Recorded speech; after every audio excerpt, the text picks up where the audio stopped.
Tushirikishane tone la upendo, tushirikishane tone la upendo, tushirikishane tone la upendo, tushirikishane tone la upendo.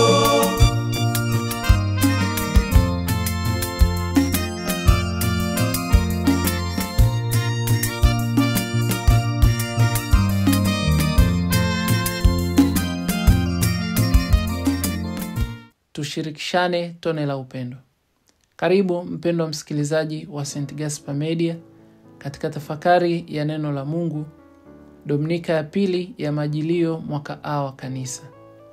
Liturujia ya neno la Mungu katika Dominika hii inatualika kuitengeneza njia ya Bwana. Katika maisha yetu ya kawaida kabisa ya kila siku, tunapopata habari kwamba atafika mgeni katika familia zetu, katika mitaa yetu, katika vijiji na miji yetu, tuna utaratibu wa kufanya maandalizi mengi. Tutasafisha barabara, tutasafisha nyumba, tutaweka vitambaa vipya, tutaandaa vyakula vizuri, tutavaa nguo mpya, tutaandaa michezo mbalimbali.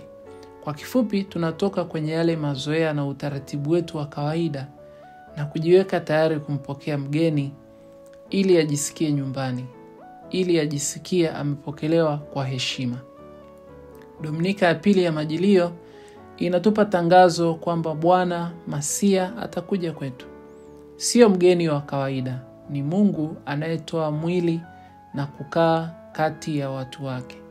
Anabisha hodi ndani ya moyo wa kila mmoja wetu.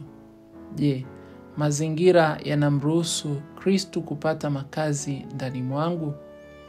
Tunapowasha leo mshumaa wa pili, mshumaa wa Yohane Mbatizaji, tunaalikwa kwanza kutengeneza njia ya Bwana, yaani kuiandaa mioyo yetu kwa ujio wake.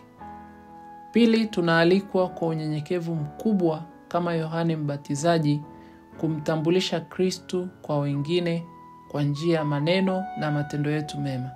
Si tu kwa kipindi hiki cha Majilio, bali katika maisha yetu yote. Masomo yetu katika Dominika ya leo. Somo la kwanza linatoka katika kitabu cha Nabii Isaya, sura ya 11 aya ya 1 hadi ya 10. Siku ile litatoka chipukizi katika shina la Yese, na tawi litakalotoka katika mizizi yake litazaa matunda. Na Roho wa Bwana atakaa juu yake, roho ya hekima na ufahamu, roho ya shauri na uweza, roho ya maarifa na ya kumcha Bwana. Na furaha yake itakuwa katika kumcha Bwana, wala hata hukumu kwa kuyafuata ayaonayo kwa macho yake, wala hataonya kwa kuyafuata ayasikiayo kwa masikio yake, bali kwa haki atawahukumu maskini, naye atawaonya wanyenyekevu wa dunia kwa adili. Naye ataipinga dunia kwa fimbo ya kinywa chake, na kwa pumzi ya midomo yake atawaua wabaya. Na haki itakuwa mshipi wa viuno vyake, na uaminifu mshipi wa kujifungia. Mbwa mwitu atakaa pamoja na mwana-kondoo, na chui atalala pamoja na mwana-mbuzi. Ndama na mwana-simba na kinono watakuwa pamoja, na mtoto mdogo atawaongoza. Ng'ombe na dubu watalisha pamoja, watoto wao watalala pamoja, na simba atakula majani kama ng'ombe. Na mtoto anyonyaye atacheza penye tundu la nyoka, na mtoto aliyeachishwa atatia mkono wake katika pango la fira. Hawatadhuru wala hawataharibu katika mlima wangu wote mtakatifu. Maana dunia itajawa na kumjua Bwana, kama vile maji yanavyoifunika bahari. Na itakuwa katika siku hiyo shina la Yese lisimamalo kuwa ishara kwa kabila za watu. Yeye ndiye ambaye mataifa watamtafuta, na mahali pake pa kupumzika patakuwa na utukufu. Neno la Bwana. Tumshukuru Mungu. Somo la pili ni waraka wa Mtume Paulo kwa Warumi, sura ya 15 aya ya 4 hadi ya 9. Ndugu zangu, yote yaliyotangulia kuandikwa yaliandikwa ili kutufundisha sisi, ili kwa saburi na faraja ya maandiko tupate kuwa na tumaini. Na Mungu mwenye saburi na faraja awajalie kunia mamoja ninyi kwa ninyi kwa mfano wa Kristo Yesu, ili kwa moyo mmoja na kwa kinywa kimoja mpate kumtukuza Mungu Baba wa Bwana wetu Yesu Kristo.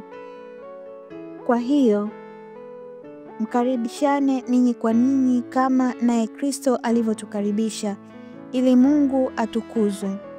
Kwa maana nasema ya kwamba Kristo amefanyika mhudumu wa agano la kutahiriwa kwa ajili ya kweli ya Mungu, kusudi athibitishe ahadi walizopewa baba zetu, tena ili mataifa wamtukuze Mungu kwa ajili ya rehema zake, kama ilivyoandikwa, kwa hiyo nitakushukuru kati ya mataifa, nami nitaliimba jina lako. Neno la Bwana. Tumshukuru Mungu. Na somo la Injili linatoka katika Injili ya Mathayo sura ya 3 aya ya 1 hadi 12. Karibuni tusikilize somo la Injili takatifu. Bwana awe nanyi na awe rohoni mwako. Somo la Injili takatifu ilivyoandikwa na Mathayo. Utukufu kwako, Ee Bwana. Siku zile aliondokea Yohane Mbatizaji akihubiri katika nyika ya Uyahudi na kusema, tubuni kwa maana ufalme wa mbinguni umekaribia. Kwa sababu huyo ndiye aliyenenwa na nabii Isaya akisema, sauti ya mtu aliye nyikani, itengenezeni njia ya Bwana, yanyoosheni mapito yake. Naye Yohane mwenyewe alikuwa na vazi lake la singa za ngamia na mshipi wa ngozi kiunoni mwake, na chakula chake kilikuwa nzige na asali ya mwitu. Ndipo walipomwendea Yerusalemu na Uyahudi wote na nchi zote za kando kando ya Yordani, naye akawabatiza katika mto Yordani, huku wakiziungama dhambi zao. Hata alipoona wengi miongoni mwa Mafarisayo na Masadukayo wakiujia ubatizo wake, aliwaambia, enyi wazao wa nyoka, ni nani aliyewaonya ninyi kuikimbia hasira itakayokuja? Basi zaeni matunda yapasayo toba, wala msiwaze mioyoni mwenu kwamba tunaye baba ndiye Ibrahimu, kwa maana nawaambia ya kwamba Mungu aweza katika mawe haya kumuinulia Ibrahimu watoto. Na shoka limekwisha kuwekwa penye mashina ya miti, basi kila mti usiozaa matunda mazuri hukatwa na kutupwa motoni. Kweli mimi nawabatiza kwa maji kwa ajili ya toba, bali yeye ajaye nyuma yangu ana nguvu kuliko mimi, wala sistahili hata kuvichukua viatu vyake. Yeye atawabatiza kwa Roho Mtakatifu na kwa moto, ambaye pepeto lake li mikononi mwake, naye atausafisha sana uwanda wake na kuikusanya ngano yake ghalani, bali makapi atayateketeza kwa moto usiozimika. Neno la Bwana.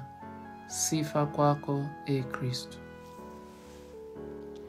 Somo la kwanza ni kutoka katika sehemu ya kwanza ya kitabu cha nabii Isaya inayojulikana kama Proto Isaya, inayojumuisha sura ya kwanza hadi sura ya 39. Katika sura hizi tunaona picha ya taifa la Israeli walio katika mashaka na hofu kubwa sana, kimsingi kwa sababu kuu mbili. Kwanza, kutokana na kushamiri kwa mambo mengi yaliyokwenda kinyume na agano lao na Mungu, kama vile unyanyasaji kwa maskini na wanyonge, rushwa na kuabudu miungu ya uongo, mambo ambayo kadiri ya nabii Isaya yangewapeleka kwenye hukumu kutoka kwa Mwenyezi Mungu. Pili, walikuwa na hofu kutoka kwa maadui wa nje, ambao kwa wakati huu lilikuwa ni taifa la wapagani, taifa la Waashuru, ambao walianza kukua na kutawala kama taifa lenye nguvu. Je, matokeo yake ilikuwa ni nini? Taifa la Israeli walipoteza imani na matumaini yao kwa Mungu. Badala ya kumtumainia Mungu wa Israeli, wakatafuta ulinzi, amani na usalama kutoka kwa mataifa mengine kama vile taifa la Yuda na Syria. Hofu na mashaka ni kinyume cha imani na matumaini kwa Mungu wa Israeli. Mungu aliyewatoa Misri, Mungu aliyewaahidia mambo mengi na akawafikisha katika nchi ya ahadi. Ni nini jibu la nabii Isaya katikati ya hali hii? Nabii Isaya anatumwa na Mungu kupeleka ujumbe wa matumaini mapya. Anatabiri juu ya ishara ya Imanueli, Mungu pamoja na watu wake. Masia atachipuka kutoka katika shina la Yese, ishara ya kufufuka kwa matumaini mapya ya ukombozi wa milele wa taifa la Mungu yaliyoonekana kufifia na kupotea. Kisha anataja kazi na sifa za Masia, ya kwamba atafanya tena kila kitu upya kama ilivyokuwa kabla ya anguko la mwanadamu katika dhambi. Ataleta haki, ataleta usawa, ustawi, umoja na amani, na mataifa yote watamjua Mungu mmoja, Mungu wa Israeli. Utabiri huu unatimia kwa kuzaliwa kwetu Masia, ambaye ujio wake unaelezwa na Yohane Mbatizaji. Somo la Injili kutoka katika Injili hii ya Mathayo sura ya 3 aya ya 1 hadi 12. Yohane Mbatizaji anatangaza mwaliko wa toba. Katika taifa la Israeli kwa takriban miaka 400 tangu nabii wa mwisho, yani nabii Malaki, hapakuwa tena na sauti ya kinabii. Taifa hili lilikuwa chini ya utawala dhalimu wa dola ya Kirumi. Hivyo kiroho walikuwa wakavu, wakitarajia Mungu atimize ahadi yake ya kuwaletea Masia, ambaye atawaokoa na kuwatoa katika utumwa na kuwaletea ukombozi. Yohane Mbatizaji anatokea kama nabii, sauti ya mtu aliye nyikani, akiwakumbusha taifa la Israeli safari yao ya jangwani kutoka katika utumwa wa Misri. Alivalia vazi la singa za ngamia na mshipi wa ngozi kiunoni mwake, akila nzige na asali mwitu. Hii inatukumbusha juu ya nabii Elia katika kitabu cha 2 cha Wafalme sura ya 1 aya ya 8, akitimiza maneno ya aya 2 za mwisho katika kitabu cha mwisho kabisa cha Agano la Kale, yani kitabu cha nabii Malaki, ambapo nabii Malaki anasema, angalieni nitawapelekea Elia nabii kabla haijaja siku ya Bwana iliyokuu na ya kuogofya. Naye atageuza mioyo ya baba iwaelekee watoto, na mioyo ya watoto iwaelekee baba zao. Kitabu cha nabii Malaki sura ya 4 aya ya 5 hadi ya 6. Sura hizi mbili ndizo sura za mwisho kabisa za kitabu hiki cha mwisho katika Agano la Kale. Yohane basi anakuwa daraja kati ya Agano la Kale na Agano Jipya, na nabii wa mwisho aliyeandaa ujio wa Kristo. Hivyo ujumbe wake ni mwaliko wa kutubu, kwa kuwa ufalme wa mbinguni uliodhihirishwa kwetu kwa njia ya Kristo umekaribia. Mtume Paulo katika somo la 2 waraka wake kwa Warumi, ile sura ya 15 aya 4 hadi ya 9, aliandika waraka huu kwa Wakristo huko Roma, ambao walikuwa ni mchanganyiko wa Wakristo wa Rumi, Wayahudi na watu wengine wa mataifa ambao hapo kwanza walikuwa ni wapagani.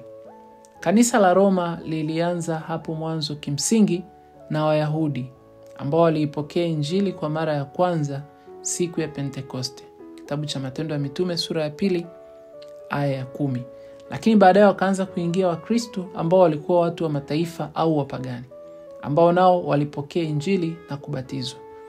Jambo hili likaleta mvutano mkubwa sana kati ya Wakristo Wayahudi na Wakristo ambao hawakuwa Wayahudi, hasa katika kufuata Torati ya Musa.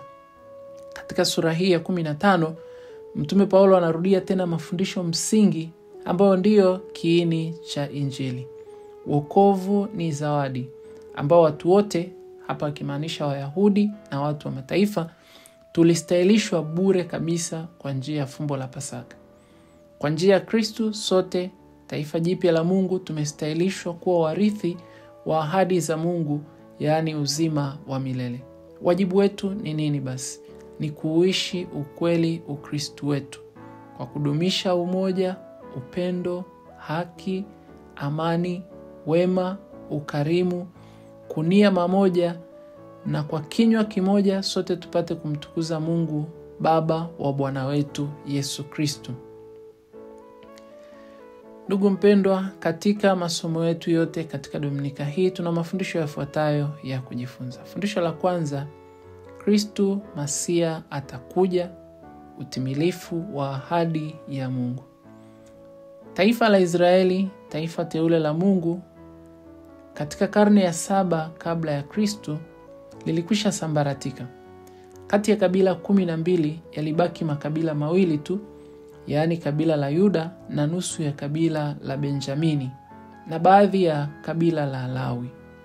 Makabila 10 kati ya 12 yalipotelea utumwani kwa Waashuru, na baadaye yaliyobaki yalipelekwa tena utumwani Babiloni. Taifa hili la Mungu likaonekana kama mti ambao ulikatwa na kuharibiwa, mti ambao haukuwa na matumaini tena ya kukua na kustawi. Katika hali hii, nabii Isaya anatangaza mwanzo mpya, kwamba litatoka chipukizi katika shina la Yese, nalo litazaa matunda. Mwenyezi Mungu ni mwaminifu kwa ahadi zake kwa Ibrahimu na kwa mtumishi wake Daudi. Alitimiza ahadi hii kwa kuzaliwa kwake Bwana wetu Yesu Kristo. Ndugu mpendwa, katika kipindi hiki cha Majilio tunatafakari juu ya upendo na uaminifu wa Mungu wetu. Kila mmoja kwa wakati wake aweza kutoa ushuhuda nyakati mbalimbali za maisha yetu ambapo tulikwisha kukata tamaa kabisa. Huenda tulikuwa na matazamio makubwa katika mambo yetu mbalimbali ambayo tulijipangia, lakini mambo yakaenda ndivyo sivyo. Huenda kuna watu tuliowategemea lakini wakaondoka. Huenda ni wazazi, huenda ni wenzi katika ndoa, huenda ni watoto wetu, huenda ni ndugu zetu, jamaa na marafiki zetu. Pengine waliondoka kwetu, wengine walifariki dunia, wengine kwa sababu mbalimbali hatupo nao. Kuna nyakati historia za maisha yetu zilianza upya. Tulifungua ukurasa mpya kabisa wa maisha ambayo hatukuwahi kuyatarajia. Katika hayo yote tuliuona mkono wa Mungu, tuliushuhudia ukuu na utukufu wa Mungu ambaye aliweza kuibadili kwanza kabisa historia yetu sisi wanadamu, historia ya dhambi, na kuwa historia mpya ya ukombozi wa milele. Ahadi za Mungu hazifi. Mungu aweza kukaa kimya, lakini jibu lake ni hakika kwa wakati wake. Taifa la Mungu walimsubiri Masia kwa miaka 600 na Mungu akatimiza ahadi hiyo. Ndugu mpendwa, huenda hata sasa upo katika changamoto kubwa, au za kifamilia, au katika ajira, au katika masomo. Huenda umetafuta kazi kwa muda mrefu bila mafanikio. Huenda hakuna amani katika familia, mipango yako haiendi, biashara pengine hazifanikiwi. Huenda ni magonjwa ya kila siku yasiyokwisha, au ni hofu juu ya maisha ya baadaye. Huenda ndoto zako zimeshindwa kutimia na mwisho kuishia kwenye disappointment. Mungu anakuahidi mwanzo mpya. Anakuahidi utachipua tena na utazaa matunda mengi kuliko mwanzo. Kristo anayekuja kwetu akuinue tena. Akupe mwanzo mpya ulio bora kuliko zamani. Akupe familia iliyo imara kuliko mwanzo. Akuinulie watu wengine watakao kupenda, watakao kusaidia, watakao kujali kuliko mwanzo. Akutimizie ndoto kubwa zaidi kuliko uliokuwa nayo kwanza. Akuchipushie tena mti wako wa imani na matumaini yako kwake. Fundisho la pili, tunapokeaje ujio wa Masia? Ni mwaliko wa toba na kuitengeneza njia ya Bwana. Yohane Mbatizaji anawatangazia watu mwaliko wa kutubu kwa kuwa ukombozi wao haupo mbali. Neno la Kigiriki linalotumika hapa ni metanoia, yaani mabadiliko ya ndani kabisa, total inner transformation, kutoka katika maisha ya kale, yaani maisha ya dhambi, na kuanza maisha mapya. Ni kubadili fikra, ni kubadili mitazamo yetu, kubadili vipaumbele vyetu, uelekeo na kufanya U-turn katika maisha yetu yote ya kiroho na matokeo yake yaonekane wazi. Ndugu mpendwa, kipindi cha Majilio kinatualika kuachana na tabia zote na mazoea yote yanayoweza kumzuia Kristo kutenda kazi ndani mwetu. Ni kuweka nia ya kuanza maisha mapya, kuwekeza katika sala na tafakari binafsi, kusoma neno la Mungu, kupokea sakramenti za kanisa. Jambo hili lapaswa kuwa endelevu.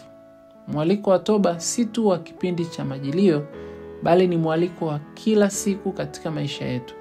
Kristo anakuja kwetu kila siku, tunaalikwa kujitakasa kabla ya kumpokea kwa njia ya kushiriki mara nyingi iwezekanavyo sakramenti ya kitubio ili tuweze kunufaika na uwepo wake ndani mwetu.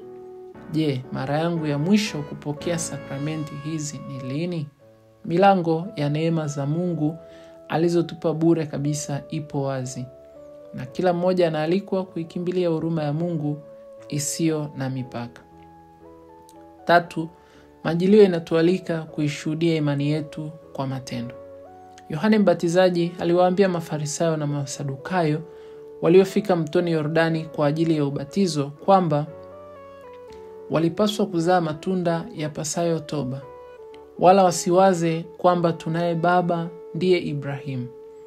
Wayahudi walichukulia kwamba wao walistahili zawadi ya ukombozi kwa kuwa ahadi hiyo alipewa Ibrahimu baba yao. Wakashikilia kwamba wao wana hati miliki pengine ya kuzirithi ahadi za Mungu, huku wakisahau kuwa walipaswa kuishi maisha ya ushuhuda kama kweli wana wa ahadi za Mungu. Yohane anawaita ni kizazi cha nyoka, ishara ya uongo na hatari ya unafiki katika imani yao. Ndugu mpendwa, haitoshi kusema tu sisi ni wa Kristo kama hatuishi na kuishuhudia kweli imani yetu na Ukristo wetu. Ukristo wetu wapaswa kuonekana katika kuwaza na kutenda kwetu. Imani yetu isipowekwa katika matendo na matunda yake kuonekana, imani hiyo imekufa. Ukristo wetu unapaswa kuonekana katika matendo ya huruma kwa maskini, katika kutenda haki, katika kujitoa kwetu sadaka kwa ajili ya wengine, katika kuhudumia wengine kwa upendo na unyenyekevu. Je, imani yangu inaonekana katika maisha yangu ya kila siku? Pengine sasa ni msimu tunaelekea sikukuu. Ninawaza kununua nguo mpya tena, ili hali zile za mwaka jana bado ninazo, ni mpya, pengine nilizivaa mara moja tu na kuzikunja na kuweka sandukuni. Wakati huo huo wapo watoto wa mitaani ambao hawana hata nguo ya pili. Ninawaza pengine kula vizuri siku ya sikukuu, tule vyakula varieties mbalimbali, lakini wakati huo huo wapo wanaolala na kushinda kwa njaa.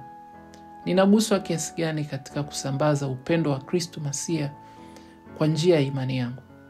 Nyosha mkono wako kama Kristo alivyotugusa sisi, waguse wengine, wamwone Mungu anayetenda kazi kupitia sisi.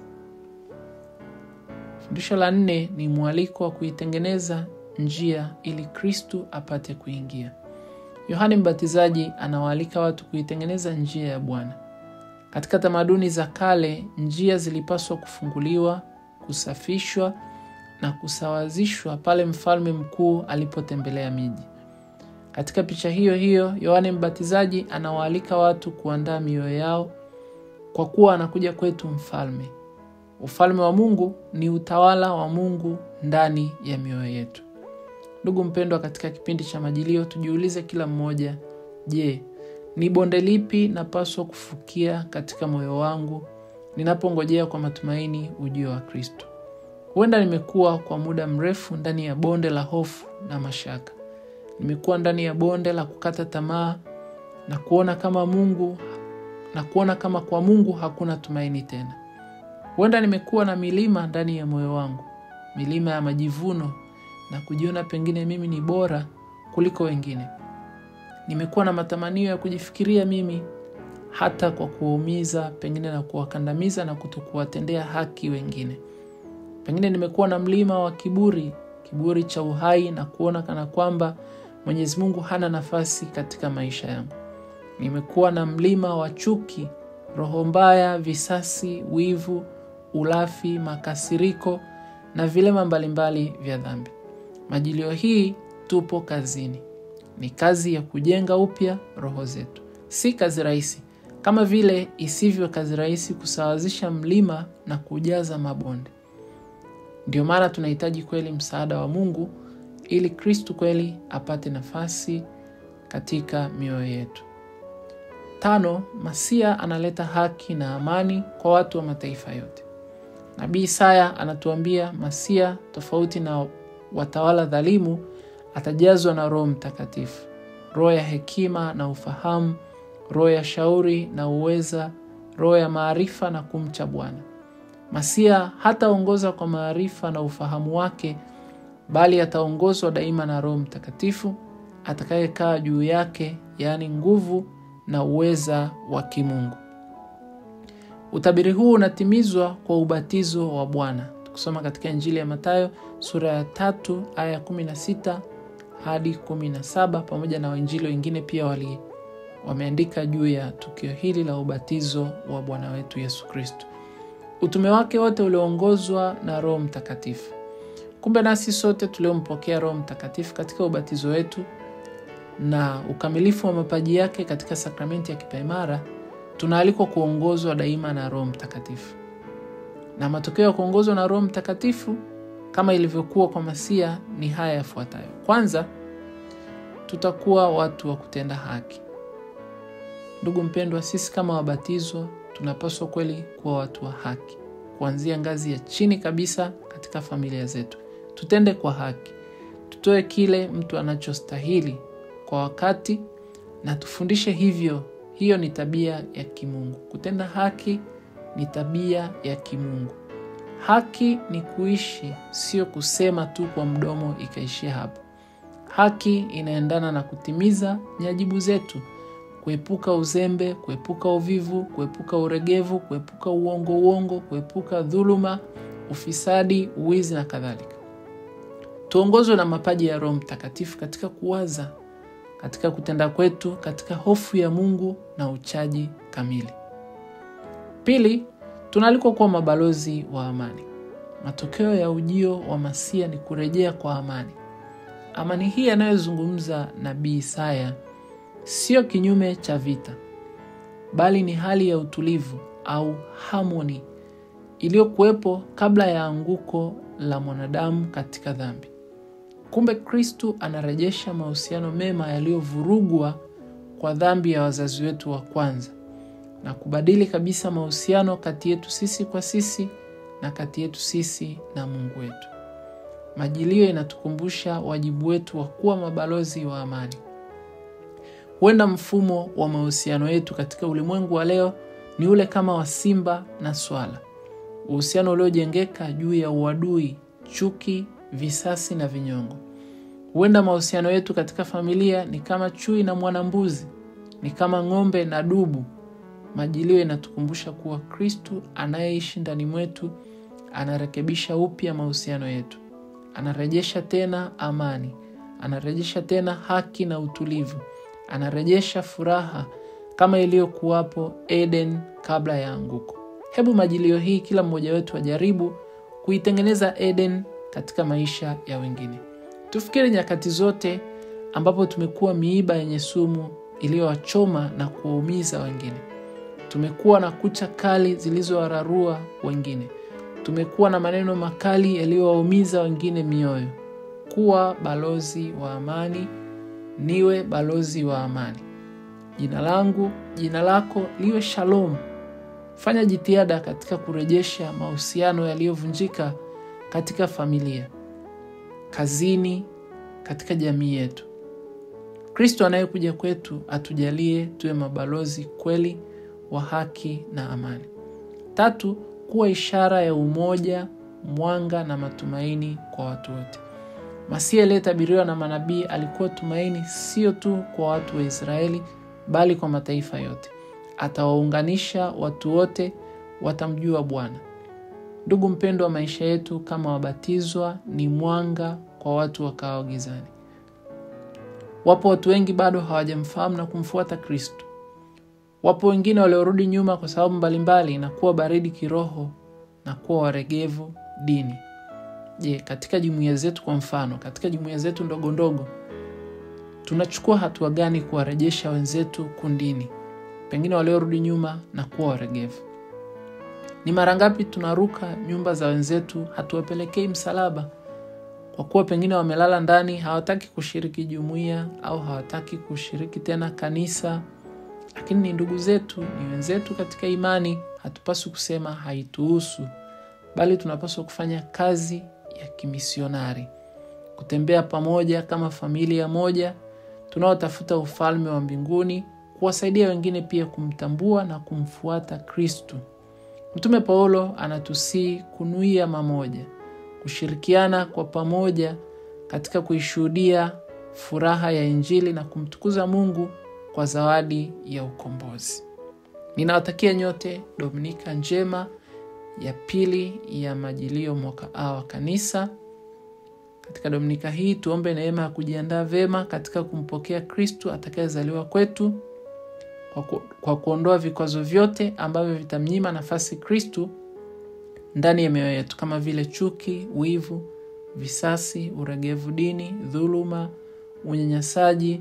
Lakini pia tumshukuru Mungu ambaye alipenda kutushirikisha na kutujumuisha sote katika mpango wa ukombozi wa milele kwa njia ya Kristo Bwana wetu. Nilioletea tafakari hii ni mimi Padre Bonaventure Maro, misionari wa shirika la damu takatifu ya Yesu. Tushirikishane tone la upendo. Na neno la Mungu twende kuhubiri, tushirikishane tone la upendo. Mahangaiko ya watu tujifunze, tushirikishane tone la upendo.